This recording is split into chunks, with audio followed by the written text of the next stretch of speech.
Hello, everybody. How are you doing today? My name's Alexei Novitsky, and today we have Dr. Jim Segala, and we will be going over the worldwide MUPAS grid. How are you doing today? I'm doing great, and thanks for inviting me on to talk about it. Yes, sir. Thank you. And thank you for, we'll get into this later on in the discussion, but inviting me to be an ambassador and to help with the study as much as possible. That's Yeah. yeah, it's actually working out really nicely. We're to have people like you that have a good following and bringing in the high quality people that are following you and having experiences is what we're looking for in our study. So, okay, just to catch people up, recently over the last, since starting in 2017, I believe ending in 2022 or 2023, you did the phase one of your study. Right. We had a phase one launch through the Institute for Advanced Study in Austin by Hal Puthoff, who suggested to us that there is a correlation between people having experiences, some anomalous experiences with either seeing orbs or apparitions or craft in the air or something like that, and then subsequently ending up having some kind of physiological changes on their body, some injuries or some medical conditions that then abruptly erupted on their body in the form of, maybe lesions or rashes or, bloody noses, earaches and things like that. So Hal had Dr. Puthoff had a stack of probably 45 medical cases on his desk. And he says, I've got these over the past few years from attending physicians that said, look, I got this patient and all of a sudden he had this, spontaneous eruption of all of these symptoms and but also claimed at the same time that they have some type of experience, seeing something or imagining something or having this. Basically Hal asked us the question is there a correlation between the two of these things? Is it possible that whatever is happening in their brains, making them have these visions or sightings, is that the thing that's causing the injuries to happen? So he sent myself and one other scientist by the name of Dr. Kit Green, who is a medical doctor. He's a he's a basically a neurologist, a forensic neurologist, meaning that he goes after the fact and looks at all the histology and he looks at some of the MRIs and sees exactly how did, what happened to this person to have them cause these ailments to happen. Very interesting. And so now you're starting phase two, right? Yeah, phase one was a thing where we said, okay, we were given enough money to go grab about 50 people and provide them with environmental sensors that actually stayed around their well, wherever they're living or whatever they're doing, and recorded all the sensors because we what the argument was is that if people are actually getting hurt by some external source, it's very, very possible that we can measure that concurrently with when they do have these experiences. So they can report to us as, I had an experience that we can go back and look at the data and see if we could pull out any anomalies in the data stream to say that, yeah, at that time there was some, gamma spike or there was some electromagnetic spike or something like that. So we ran this experiment for probably 3 years. We had some really, really good people that were involved in this thing, very, very good, strong experiencers, people that really would go into a deep catatonic state or be able to do all sorts of things. Then I think we actually had a conversation the other day about summoning. I know I did an interview with Ross Cohart, and he asked me about summoning, and I said, and actually I was a little taken back by that because I never actually thought about that. And I said to him, why not? I mean, why not? Why can't people that have this connection be a two-way street? It could be something that people actually can induce and actually reach out and communicate and actually have you being an engineer, you know what a source and a sink is. I mean, why do people always have to be a sink? Why do we always have to receive? Why can't we send out? So anyway, so we were trying to quantify and understand what is going on with this that people are able to have these experiences, have these feelings, receive information, and at the same time have visual expect or medical effects on their bodies that can be recorded, and have the physicians be so worried that they would contact somebody like Hal Puthoff, which is basically a fringe scientist, to say, I have no idea what's going on with this person. Can you guys figure this out? It's funny So you brought up the summoning just now. That's something you could say I have a lot of personal experience with, and how that relates. the easiest way to think of it would be that there exists time dilations between different dimensional layers. Are you familiar with the concept of a tulpa? No, that's interesting. What is that? It's basically a being that you essentially create with focused intent and thought form.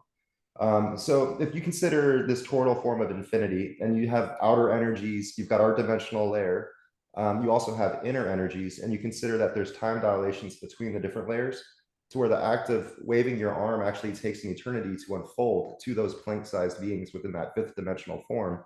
And so your body is actually a habitat. And when you have, what's the best way to put it?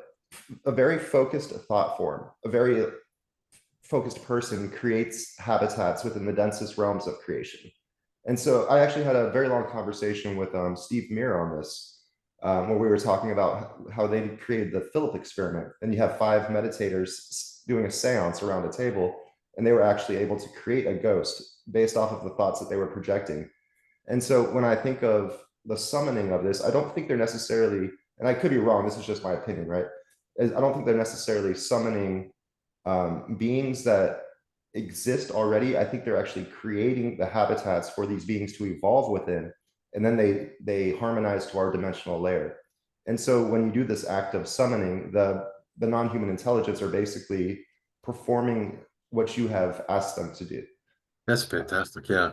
Because Yeah. it goes the other way as well. So it seems like this non-human intelligence is asking you to do things. It's sending you in maybe not instructions like, do this, do that, but kind of hints and, like history lessons and things like that. They're really giving you the opportunity to, learn something. Because, I don't know if you know, I'm sure you've done this, that, if I have, thousands from that my first study there, I had thousands of these narratives of people explaining their experiences, and it was never about now time. It was always like deep in the past or well in the future. So they felt like, it was always like I felt like I was talking to somebody in like 200 years from now because just the way they talked, the kind of mannerism they had is that it was not from our time. Right. And so just to speak on that real quick, so we have it theoretically, tulpa would be distortions of ourself, but the human body and humanity itself is distortion of a greater being in that sense. And so when we're getting telepathic downloads and things of that nature, and they're not coming from a focused thought form and they're not coming from that summoning, you could say that's energy from the outer realms versus the inner realms. And those tend to be more harmonious, energetic types, Okay. versus the ones that are more inward, which are distortions of human stillness. And so how does that first start to interact with our minds? Well, basically, as the waveforms come in, the first wave to interact would be like the delta wave. The second would be your theta. And so it's already programming your subconscious mind. But then how many people are actually aware of their subconscious thoughts? And like really able to understand that what's creating that pacing motion within them? I would say very few. Very Uh, few. right. And so it takes a certain amount of dissolution of your ego in order to properly understand what the thought forms that are coming into your subconscious.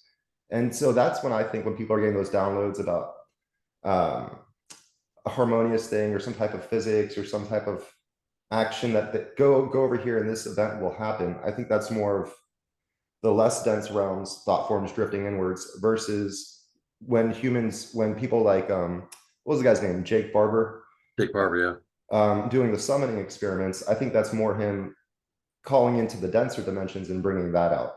And so I think there's two sides of the coin, essentially. You've got the denser and you've got the less dense, and the proper magnetic vortex will harmonize the different layers. So definitely goes into that type of thing quite a bit. And that's what I find fascinating about your MUPAS device, which shows how all of those energetic waves, sound waves, acoustic waves, gyroscopic data, everything that you're collecting will shift and then kind of come back down. And Yep. it's basically showing a red shift. Um, and what that means is you have a point of attention somewhat expanding. And so your space-time metric, or what you like to call the metric or space-time itself, is expanding. That means that denser vibrations are becoming bigger. And so it's almost, and Steve Muir finds the same things with his time dilation detectors, where he's got 2 time dilation detectors, he's got 2 atomic clocks essentially tied to a long cord. He puts one of them in the position of where the phenomenon was taking place, and he leaves one outside. And he sees that where the phenomenon took place, there's a loss of time. And again, that again shows indication of a redshift or the metric expanding. And so I think that that's a pretty big clue personally. And what I find truly fascinating is when we were talking about last time with your MUPAS device, you're able to actually track the phenomenon, like say in a state, this person has an experience, now this person does, and this person does. Yeah. And so it's almost as if something is flying over them, or it's almost like, I'm not going to say a portal, but there's some type of energetic density that's moving across the planet and people are getting hits. Yeah. And So so, yeah, it's not local in nature. So it's moving, it's local, but it's actually not static. right. And so that now with the phase two of the study, instead of having, 37, I believe, or Yeah, 36, 36. Yep. you're going to have 10,000. Well, so yeah, so I was very, very fortunate. One of the people that were involved in the first study basically told me, well back a year ago or a couple of years ago, says this changed my life. This whole system, the study that I was in there, because it gives people the comfort and the knowledge and understanding of what's really going on. A lot of people don't don't really come to grips with their experiences.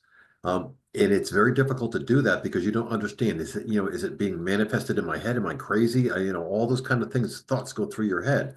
But if you can actually sit there and watch your waveforms in your environment, your surroundings change as you have these experiences, that's a game changer because that puts physicality into what's happening to you. It's actually letting you believe that, you're not making this up. Something is inducing this.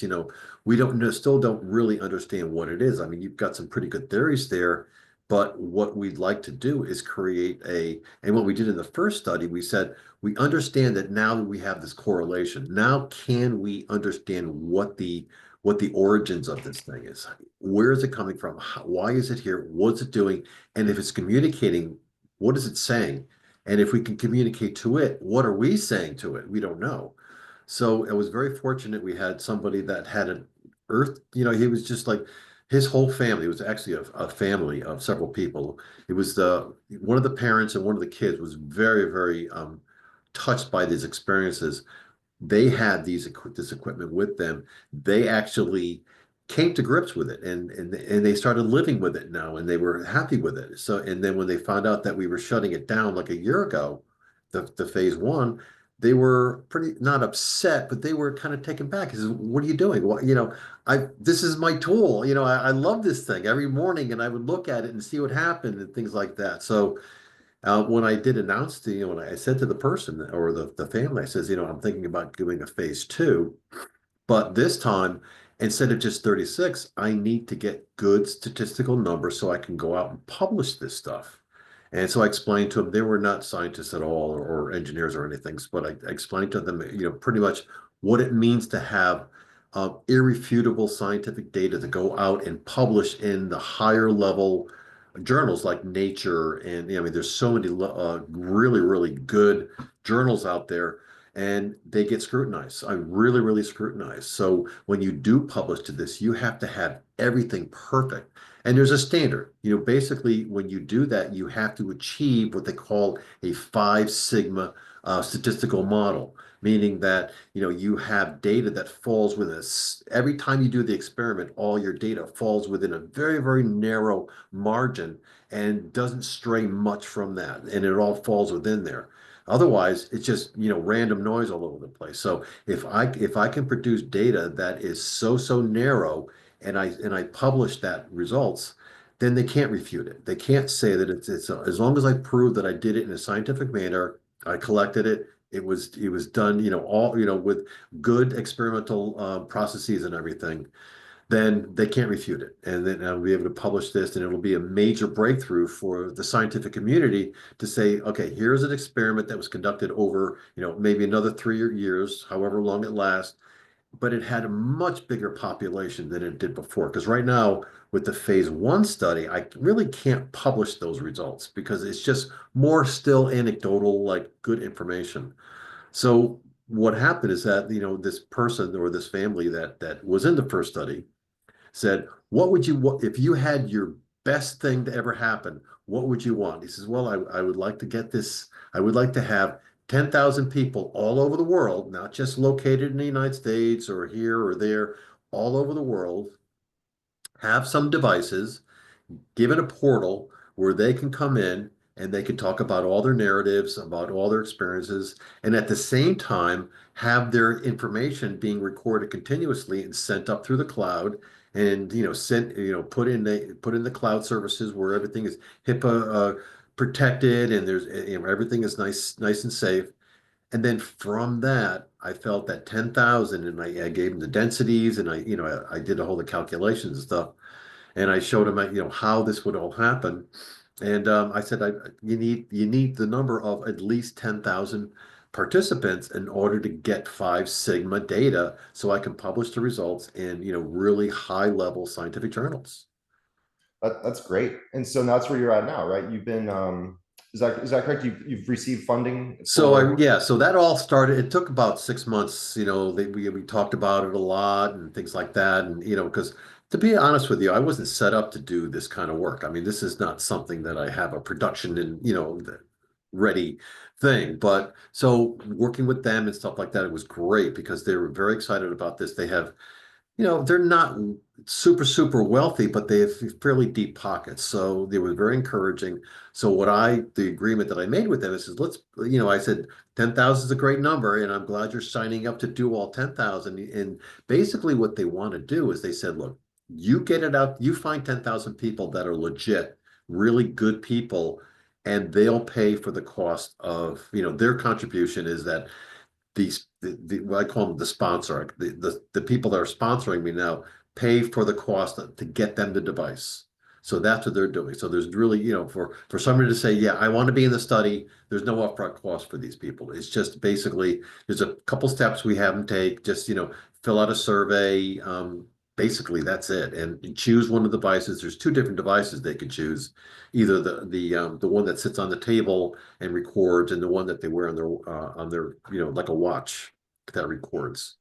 And then And that's with it. what. And then they're asked to put in their narratives every day and do that kind of thing. But they signed up for the full 10,000, but I backed them off a little bit. I said, so let's do 500 to start off with. Get the wheels going, get the production going, get everything going, get the servers constantly, because it's very, very expensive to actually gather all that data, do all the processing on a nightly basis, do all that stuff. So getting all that stuff set up. So I said, let's do 500 initially. In 6 months, let's revisit. And when we reach our 500 goal, let's bring in some more and grow that way. So right now, I have basically got 500 of these things coming in very soon. So to go out to people that are ready to receive them and start collecting data. And so basically, you're making 500 of these. In order to be a participant in the study, they need to fill out a survey, and Yes. then they will either be accepted or denied.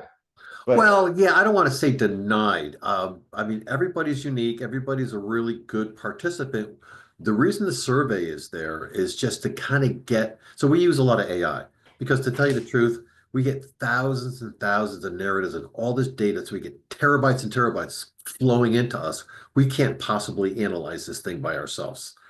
So we use a lot of the nowadays tools that are available through AI to analyze it, to pull out the pertinent data, to look for strange things in the narratives and strange things in the. So we bring all this stuff in. So basically, what what we do is that we set these things up, but we have to like prime the engine, and the survey is the prime. What kind of person are you? Where will you grow up? How actually really what's really important is that have you had any medical things happen to you? Because that's a big, big indicator.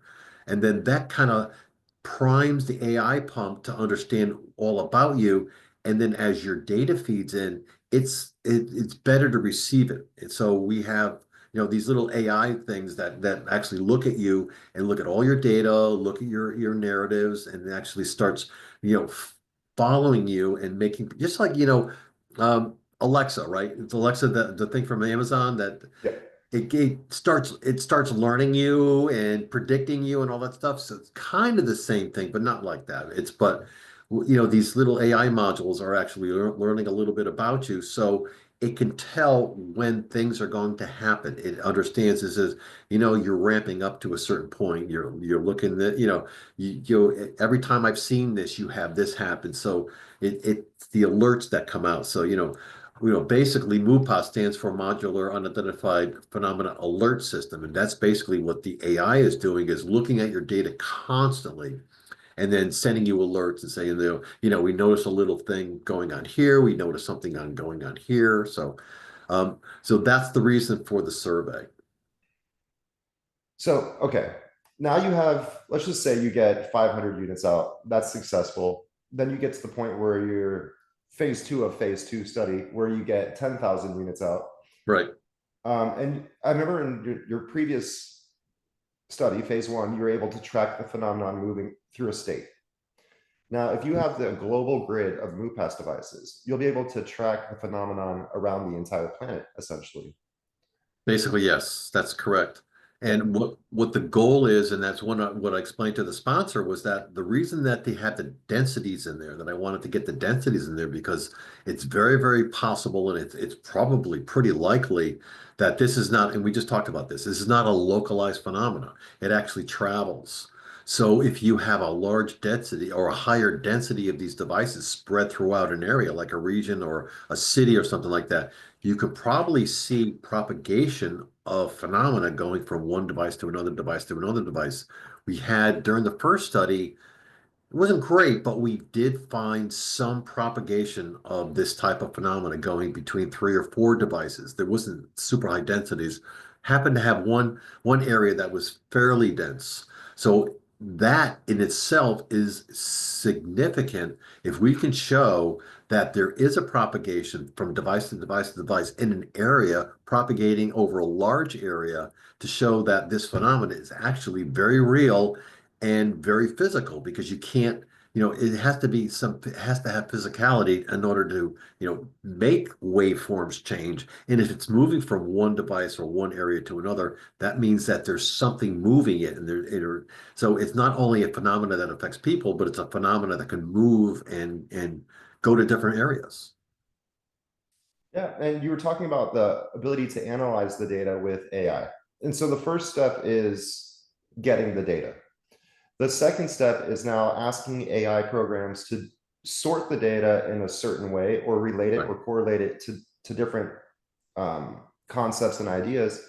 And so with the same data set, you could essentially perform multiple experiments at once. For example, you could study the relationship of the planets.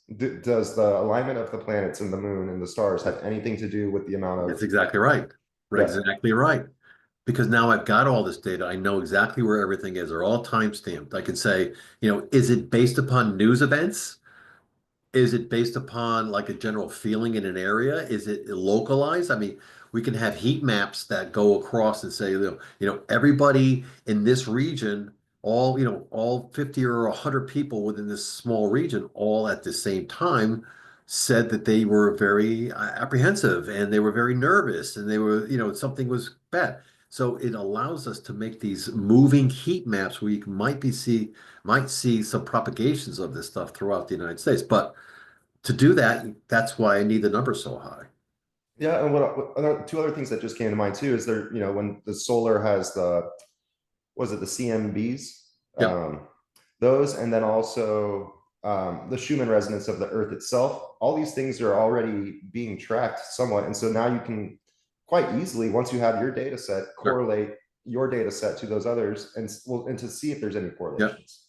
Yeah. Yeah, I mean, coronal discharges are known to affect people's because all of that high energy protons are actually hitting your brain, causing your neurons to fire arbitrarily and have like these strange situations. So, and it's also known that, people act differently when weather changes and things like that. So we can start mapping all that and really getting down and dirty and understanding this. That's why it's important that the sponsor is like so excited that it's now we have a possibility of doing this on a large scale And the data coming from this is something that, nobody's going to be able to say, well, that's just another bunch of crazy people doing stuff. It's at this point, it's going to be, they either going to get behind it or they're going to get left behind. So, it's going to be an amazing thing. What you reminded me of when you were just talking just now was how you have PowerPoint presentations on experienceyourstudies.com, and one of them is talking about the axons, I believe, and Yes. in the Yep. brain and how those will fire sometimes, right? You the electrical burst goes across the synaptic clip or the synapse, and That's right. That's right.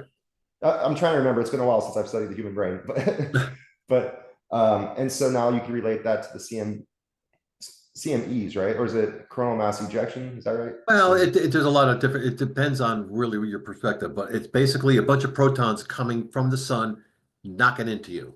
Right, and that effect and that will cause your brain to fire without or to change the Exactly. way it's Yep. firing. Yeah, And it's also very possible that we're going to find that we have correlation between people. What we know for a fact is that we've had situations where we have two people that have never met, but they seem to be synced up with their data over very vast distances just because they've communicated in some fashion.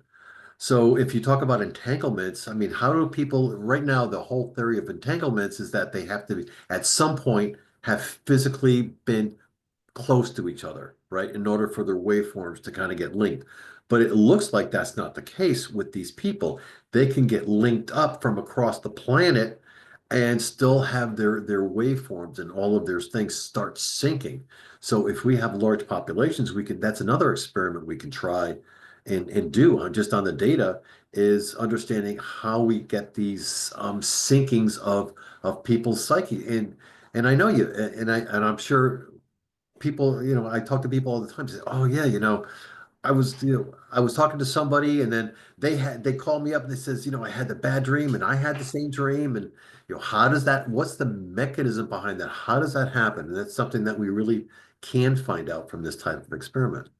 I remember one, and it's so interesting you just brought that up. One time, I basically woke up from a dream, and I wanted to get more involved with the phenomenon, but in a scientific level and Sure. research level. And I woke up from the dream, and it basically heard in my head, kind of had the vibe, go to this coffee shop right now, and you'll meet someone.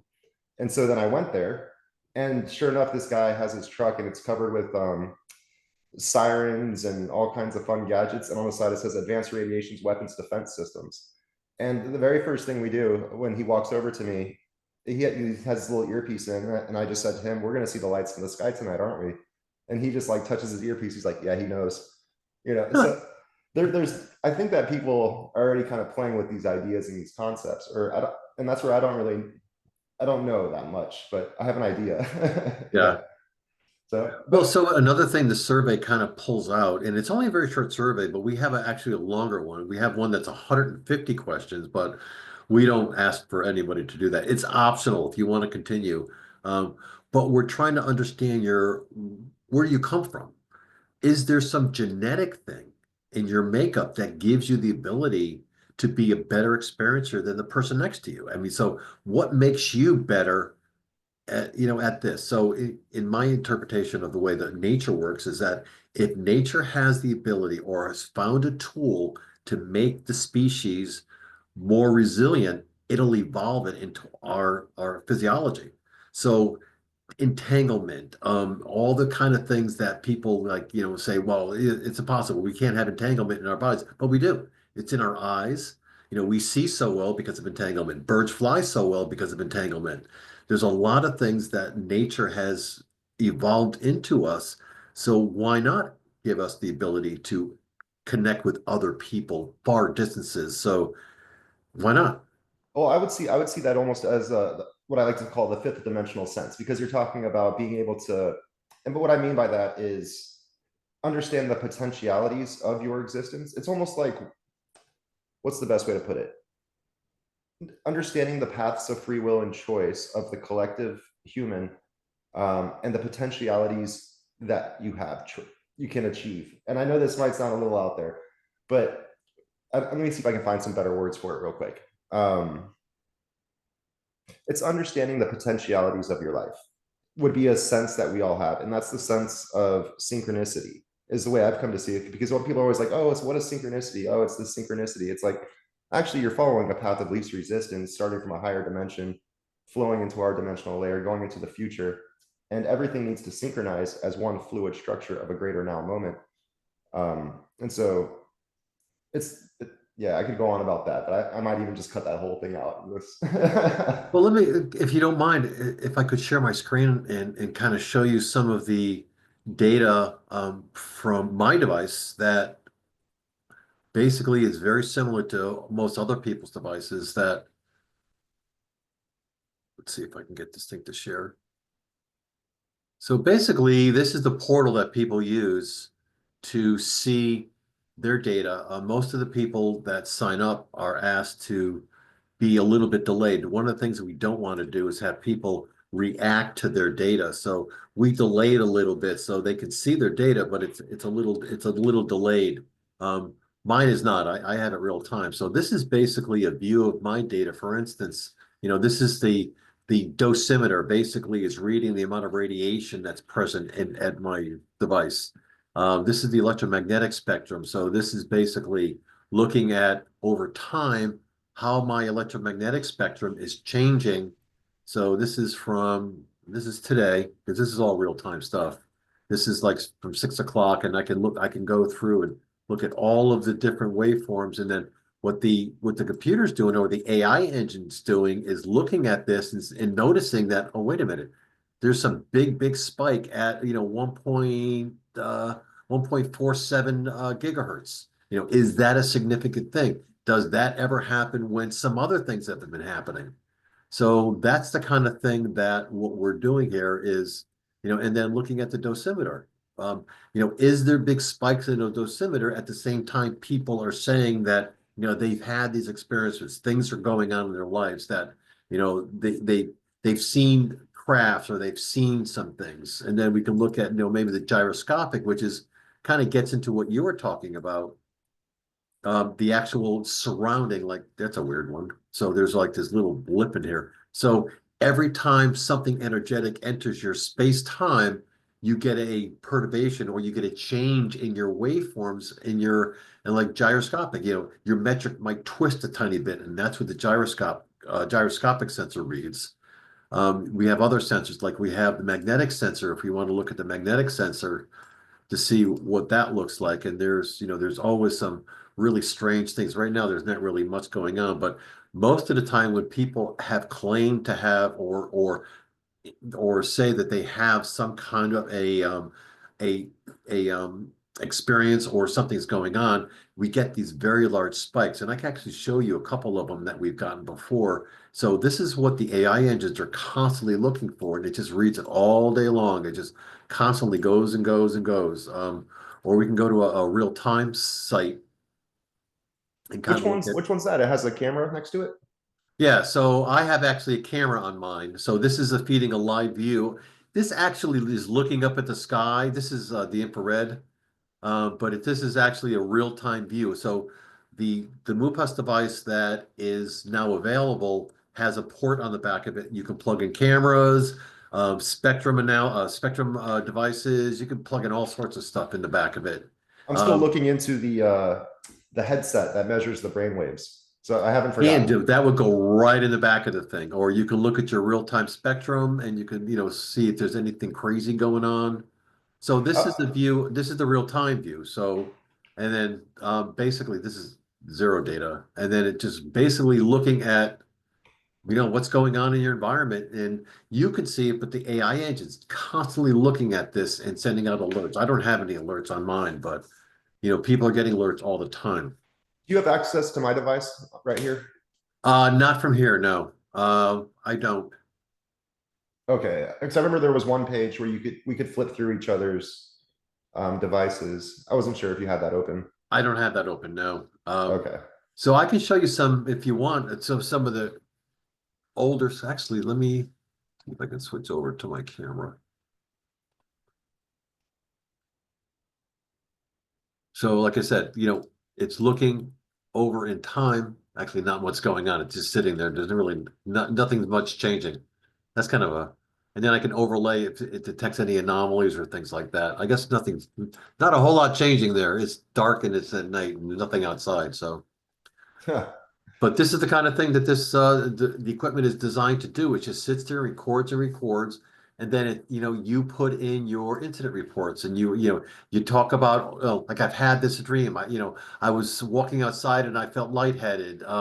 I developed a headache, and all these things, and then the AI engine uses this to really understand what's going on for you specifically, and it builds a model. That's why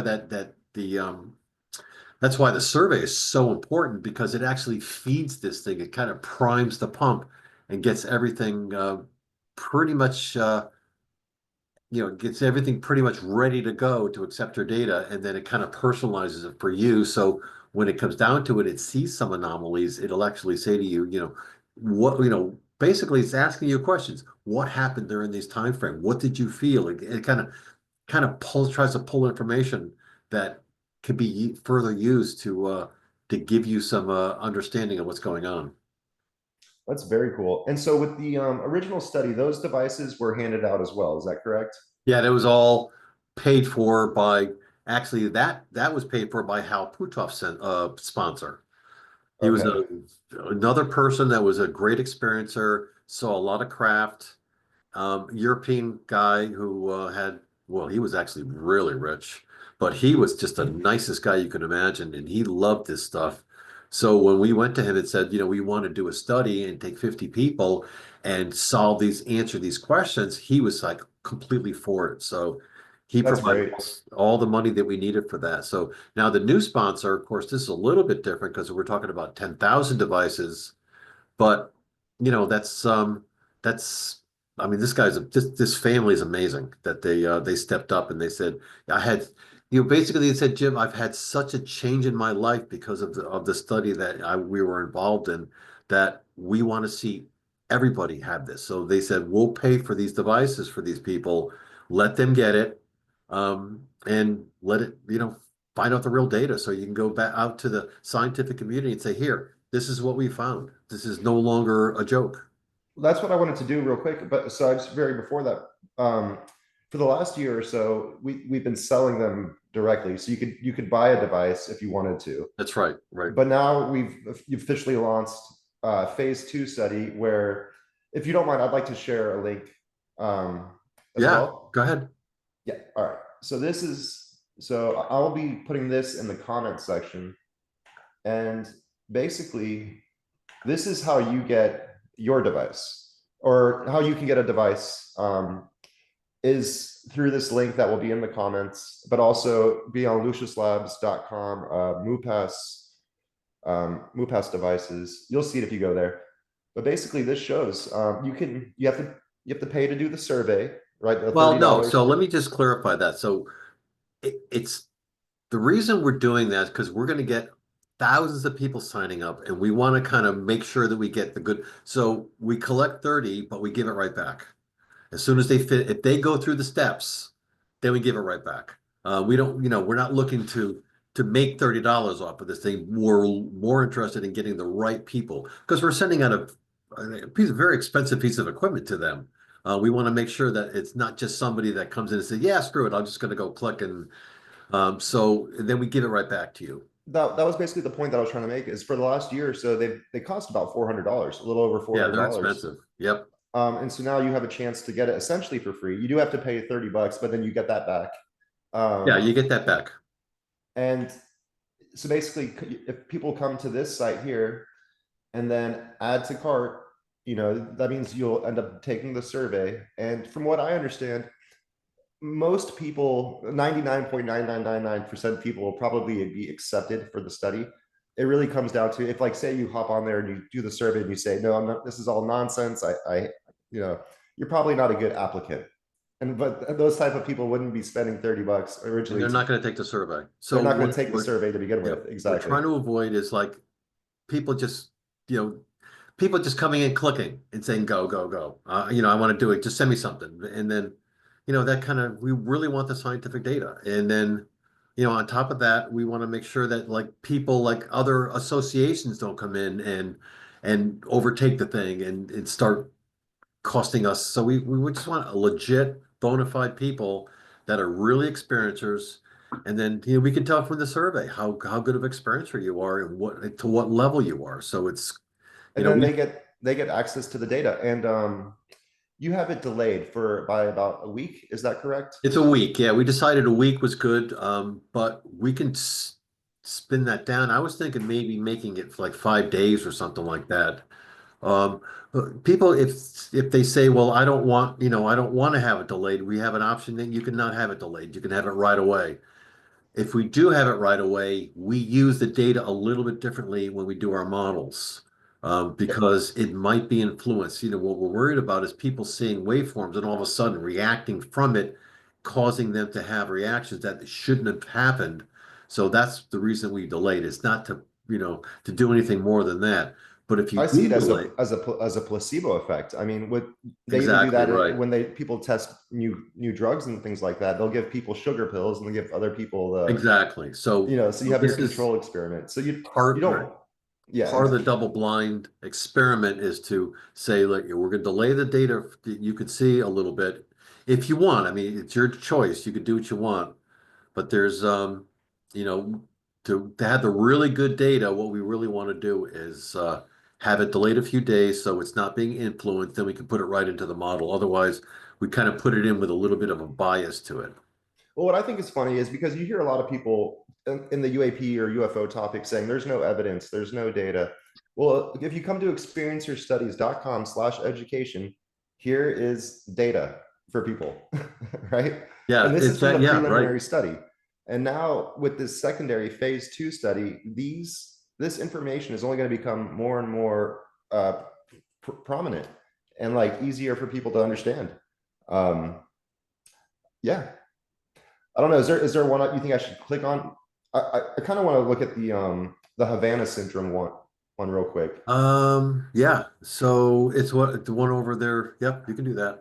So This all one these right are here. publicly available. So you can basically go into this thing and look at all these documents that are there. And you don't have to be in the study to look at this. Anyone can go to No, anybody. Yeah. experiencerstudies.com right now and take a look at this. And it basically just shows this Havana syndrome. This is what, based off the study, this is what's happening. Yeah, This is real. we Go right ahead. Sorry. initially in our study, we found out that the people that were suffering from Havana syndrome had the same effects as people that we were studying with our medical models. And it was like, okay, these people are actually getting injured. We have very reputable people that were actually going through and making this thing, doing scientific studies on this. And so what that really implies is a high energy density, though, is associated with the phenomenon quite often. Is that Yeah, to correct? do that damage, you have to have something significant that is somewhat targeted, and that if the National Academy of Sciences actually put out a couple papers and actually a report that said that it was a high energy beam that came in and basically did this, basically split the axon, and it created basically created microbleeds because it actually got in there and split the axon, so the neurons were not, or the action potentials were not able to propagate down that particular neuron. And so what is a common symptom of that? Is it just a headache? Is it It's earache. dizziness? It's a lot of earache. So your cochlea, so your nerves, your ear nerves are very, very sensitive. And then you get a lot of that. And then blurry eyes. Your optic nerves are super, super sensitive. So anything, kind of energetic thing that comes by high energy is going to affect your nerves.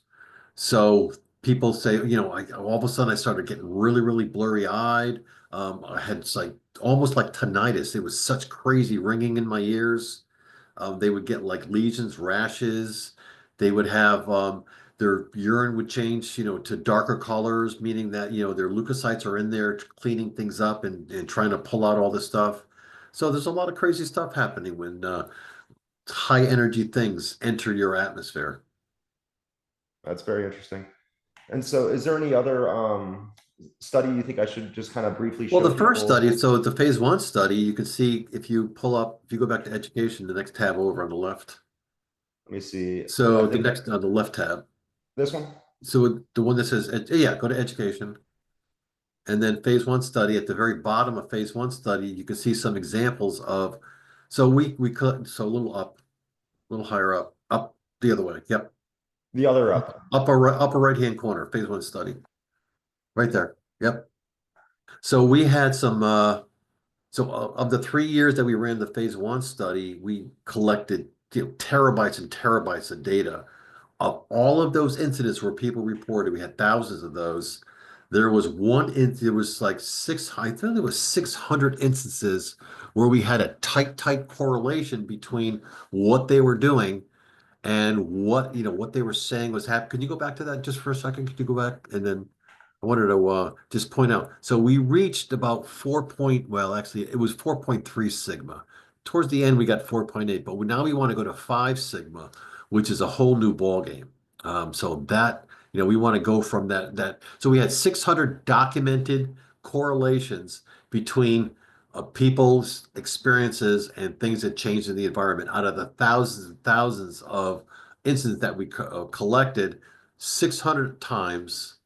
We actually got some very accurate data where we had co-concurrently, we had two different things happening at the same time from two different sensors, our bodies and then the sensors in the devices. And that's just 37 devices. Now, 37 devices, yeah. from 37 Now we're going to devices, have hundreds of thousands of instances because now we've got, if we have 10,000 people pumping in like one or two a day, it's going to be pretty much, we're going to get to 5 sigma really quickly. very, very good. I'll have to cut this out, but my audio just did the crazy thing again, but Oh, geez. it's back to normal again. The reason I was asking if you could bring up my device was to see if there were any correlations that we could see in real time right now. We were talking about the entanglement of people, and maybe there's some correlations that could be happening. Yeah, I can't actually, your stuff goes to a different server. So, We'll have to do that next time. yep. Cool. But yeah, I just wanted to show people that there is real data. It's not like it's just this fantasy UFO UAP thing that people are drunk or they're on drugs and they see it. It's like, no, there's real data, and there's sensors that are out there for people to get. You can literally wear it on your wrist and walk around with it, or you can get a desktop version. Or if you really want to be involved, you get the MUPAS Grande, which has the 3 radio dishes and Yeah, the camera out there, and you can triangulate the sources. well, I wanted to talk about that for a little bit. So, one of the things that we do is that the processing fees that we have to incur to process everybody's data is pretty expensive. Cloud resources, HIPAA cloud resource, and these are actually some of the study findings, some of the crazy things that we had got. I So, was just flipping through. Is there a page that has that photo of the Grande? Was that in the oh yeah, beginning up. here? So if you go back a bunch, I think it was like the second or third page had it. right Yeah, I there. passed it. Nope, to the right. Yep. This So right one. there on the right. One more. No, that's it, right there on the right. Yep, right here. Yep. So these are the 3 dishes I was speaking on, and those have the ability to detect. You could say the amplitude of the waveform coming in, and therefore gives you an indication of direction because you have that 1/r² dissipation rate, essentially, right? Right. And then what's important is that with this equipment is that we can put it someplace and figure out where the phenomenon is going and coming from. So we can get, 3 dimensions. We can figure out in 3 dimensions where it is. We can actually track it. And again, so you can triangulate, and with enough density of devices, you can also track it. So you can triangulate, you can track. Right. Again, I think this is the next level when it comes to a true public disclosure of the phenomenon and the true evidence that exists. No, I think that's I think I have an opportunity here, or we as a community have an opportunity here to understand what these experiences are all about. Why are people seeing UFOs to such high, uh, high occurrences? all these whistleblowers are coming out now, like the Jake Barbers and all those kind of guys. And it's like, wait a minute, is this, if a high level military person comes out, that means there's thousands of other people that have seen these things, worked with these things that are not coming out, but will come out now that they see that these people they're going to basically get in line and say, if it's safe for him to do it, it's safe for me to do it. You said you asked Ross Colt, or sorry, Ross Coulthard asked you about the idea of summoning. Um, I actually, him and I are in communication as well, and I wrote to him about the idea of tulpas, and he just responded, and you just made me laugh, like kind of thing. I don't know if that was a good thing or a bad thing, but either way, I made his Sunday. And what I guess I'm just curious, what were your thoughts on the idea of summoning? So his narrative of what happened to him, in the helicopter, he went into a trance. He went, he had this, like, he get very, very emotional. That is so, and plus he had all the lesions, he had, problems and things like that. That is so, so typical of the reports that we had gotten during our phase one study of people that just were in the vicinity of UAPs and UFOs. So I said to Ross, I said, I mean, verbatim, I could go back and I could show you, and I would, never show anybody's personal data, but I could show you narratives and data in our devices where the same thing came out of these person's narratives, and at the same time we had all these crazy waveforms going on.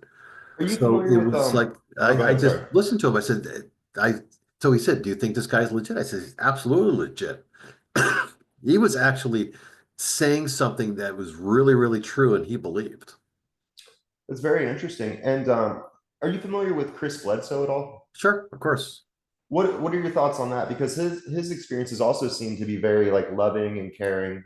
Um, Well, a lot of people think that this phenomena is sinister and it only is bad, but that's not been in my experience. It's very, very soothing and reassuring. So what's ever going, there's a lot of people that thrive on the drama or want to create the drama to whatever the reason is. But most of the time, these people really learn from this thing. And I don't think it's meant to be something that, like, it's not instructions. And I said that before and I kind of took that back. It's not instructions. It's somebody's like educating you or talking to you or communicating with you, from somewhere in the future or somewhere in the past. And it just most of these people walk away euphoric and they say, "This is great. I love, I feel great.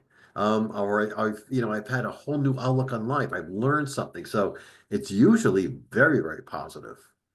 what I find interesting too is from that fifth dimensional view, and this might be a little out there, but like the future is also denser because as our universe expands, that somewhat implies that we are drifting inward. And so we're getting a perception of one half past, one half future. Our perceptions are emergent. And so that shows that as we drift closer to the center, the relative crunching and stretching of the emerging perceptions would become more and more dramatic. Sure. And so that implies that the future is more inward as well, and the past is more outward. And I think that if you're seeing a redshift or if you're seeing a loss of time with the time dilation detectors, then you could say that is the future. But then you could also have, if there's a gaining of time versus a loss, or if there's a blue shift, you could also somewhat relate that to something from the past coming into our dimensional layer. Yep.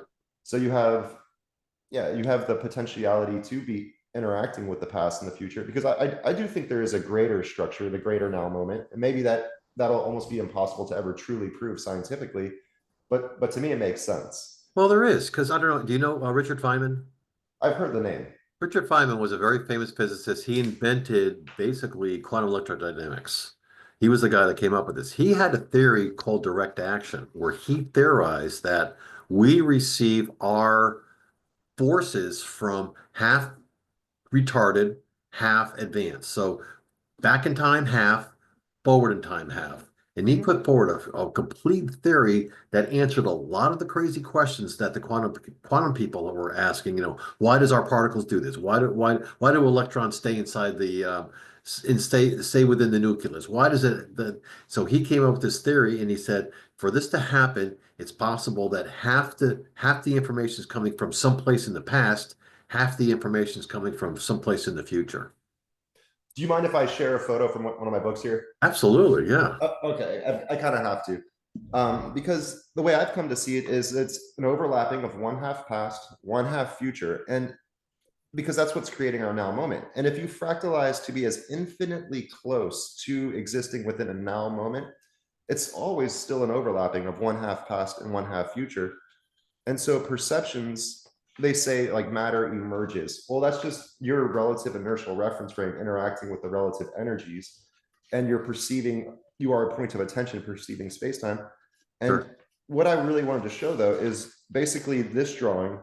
So if this is the raw energy of creation on the top, and you're that blue circle, that means that's your point of attention. And so from that point of attention, you have one half past, one half future, but you also potentially have inner and outer. So it's not necessarily, so a lot of people talk about the idea of a light cone. In physics, that you have the light Sure. cone that comes Yeah. off you, but most of those only consider a stationary point or a velocity. I've never seen a light cone that actually also includes an acceleration, like an orbital form of a light cone. And so that's what this is showing here is the That's orbital cool. form of the light Very cone cool. and showing how matter and light are emerging into our perceptions from the past and from the future. Like if you're in the dead center, you've got essentially the crunching of matter in the future and the stretching of light. But then in the past, you have again the crunching of matter and the stretching Sure. of light. And that's why people say, hey, the universe looks like it's expanding right now.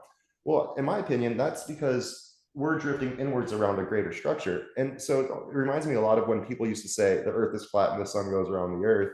It took a long time to say the earth spins while orbiting the sun. Are we at a stepping point here, or are we at a shift in understanding or fundamental understanding of creation? So we're not going to say anymore the earth is spinning while orbiting the sun. They're going to say our entire dimension is drifting inward around a greater structure, and that's what's giving us this emergence and also making it look like the universe is expanding. Yeah, that's a uh, great interpretation. I like that. That's very interesting. yeah, so for me it seems like to say that the universe is expanding is almost equivalent to being a flat earther, but not quite. not Yeah. not Well, quite there yet. you can't argue with the fact that if you take thousands of people, literally thousands of people, and you ask them to explain their experiences, some of them feel like the information is coming from someplace in the past. Some of them feel like information is coming from the future. None actually report now. It's like so strange. Most of them have this time thing where they go back and forth. It's very interesting. That from a lot of my experiences too, it's been the future because you'll see maybe an event that happened, like you see it in your head. For example, when I played the piano at the Smithsonian after giving a lecture on innovation and creativity, 7 years before I even presented there, before I even was out doing innovation and creation lectures and things like that, I woke up from a dream, and that dream was I was playing the grand piano at the Smithsonian. And so I started playing the song. I started practicing over and over and over. And I learned the song that I had heard in my dreams. And then 7 years later, I get invited to give a lecture at the Ripley Center. And they just happened to have a grand piano sitting in the corner of that room. And so after I gave my lecture, I concluded with a poem. I got on the grand piano and played the song. Nice. And yeah, so for me, it's like, yes, we do have glimpses into the future or of potentialities, but that's where you need to have, in quotes, faith or trust the unfolding of that event, that it is a potential. That's what I was trying to speak on earlier, because you're seeing the potentialities that you Right. I could. understand that now. Yep. That's Yeah. great. So That's a good story. yeah, no, it's really cool. And I try to highlight that, but when you tell people that, they're like, yeah, right, kind of thing. Um, Well, there's going to be a lot more people we get the right numbers and we get enough people. There's going to be people that saying, okay, I get it now. And yeah. everybody will be like, oh, I told you so. That's cool. Um, so yeah, I mean, I think what you're doing is great. I think if anyone that is watching this right now would like to have a MUPAS device on their wrist or on their desktop, go to follow the link in the I'm going to put it in the comments or in the description here, but it'll take you to the Lucius Labs landing page on experienceyourstudies.com where they can join, they can take the survey, they can join the experiment and have essentially data of the any type of waveform. Yep. We've got acoustic, you've got seismic, you've got electromagnetic, gyroscopic, you've got um, Which one did I miss? I know I missed a couple. Electromagnetic, you got the higher energy, the X-rays, the gamma rays, you got and imagery too. We were looking for stuff, anomalies in the sky. So anything floating by that we my camera happens to be inside, but most of the cameras are mounted outside, like in an eave or something like that, that constantly looks up in the sky. Yep, and it's being correlated with your daily journal. Yep, we have And AI looking at anomalies within that to see if there's anything crazy.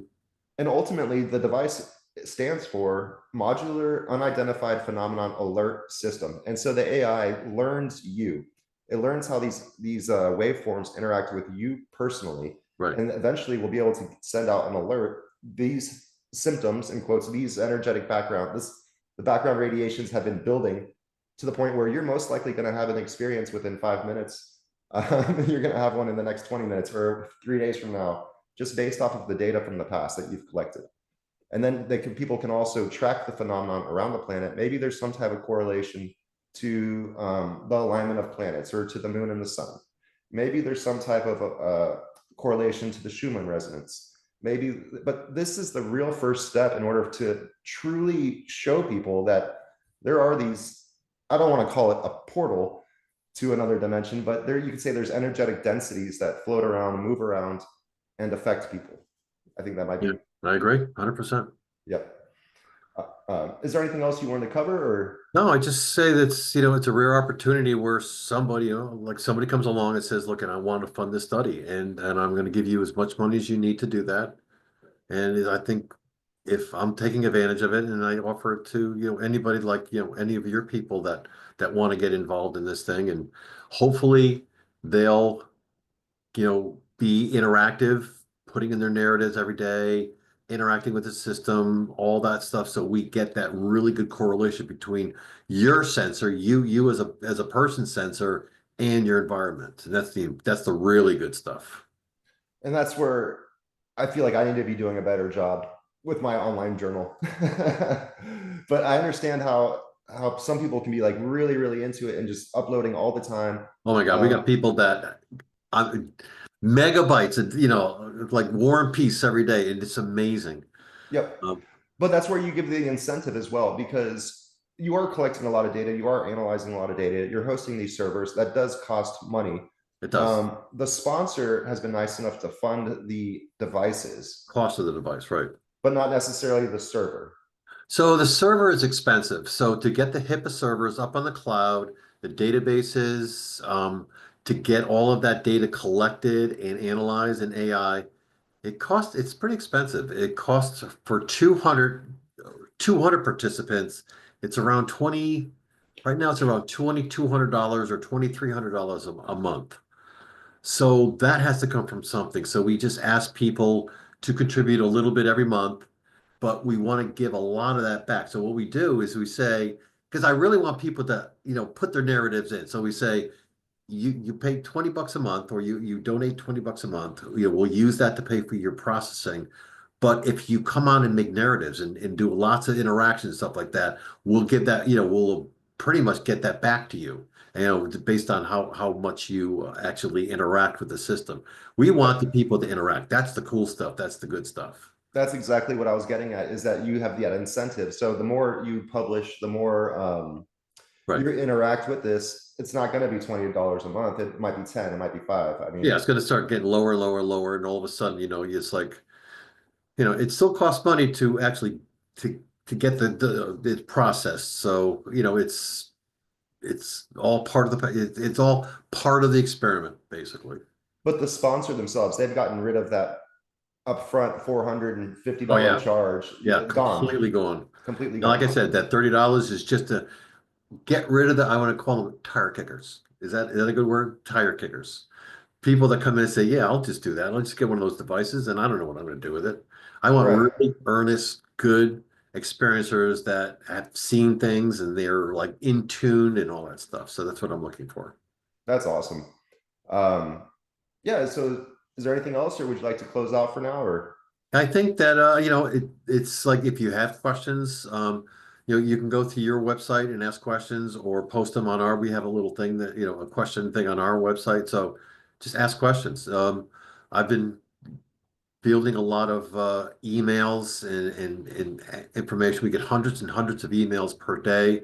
My poor wife sits there all day long answering emails from people, but it's like we need to encourage people to get involved, and they have questions about, what the date is at, what does this spike mean? Am I going to have to leave my house? And so we want to make sure everybody's like not going crazy and, really understanding this data because it's very new for people. I think a lot of people found me on X or Twitter because my DMs have filled up with MUPAS questions. Nice. So I Yeah. do my best to answer. I do my best to be available for everyone. But there's so we're making it happen. You know. Good. Excellent. Yep. All Um, righty. well, very good.